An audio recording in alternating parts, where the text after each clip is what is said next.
Doncs ja està fet. Benvingut a la família de la Gelateca. Serà un plaer treballar per vosaltres. Espero no engreixar-me gaire amb aquesta feina. Un comercial ha de conèixer a fons els productes que promociona, no? Moltes gràcies, Miquel. De res, home, si totes les gestions fossin així de fàcils, viuria infinitament més tranquil. Oh, fàcil ho deu ser per un home amb tants contactes com tu.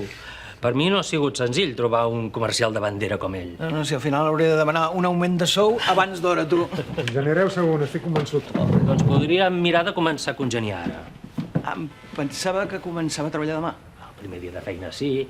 Ara podríem anar a fer una cervesa i així sortim de tanta formalitat. Tu, per mi, cap problema, perfecte. Si baixeu al Flora, m'hi apunto en una estona. A mi el lloc també és. Fem el Flora? Flora a la 1.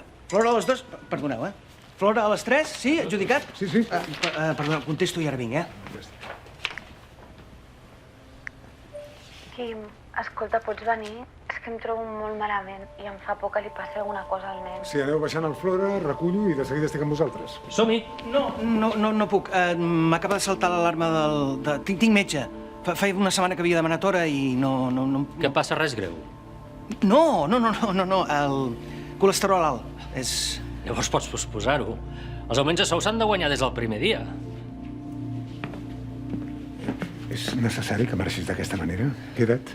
Ni que sigui 10 minuts, no siguis burro. Miquel, no puc. Mà esquerra, Quim. Pensa bé el que estàs a punt de fer. Ernest, em sap greu, però és que no em puc quedar. Però et prometo que demà seré al peu del canó com un animal. I a la propera cervesa vindré, i a la següent també, Però és que ara me n'he d'anar. Hi ha coses que són més importants que la feina. Suposo que ho entens. Em sap greu, No passa res, ja quedarem. D'acord. Gràcies. Gràcies per tot.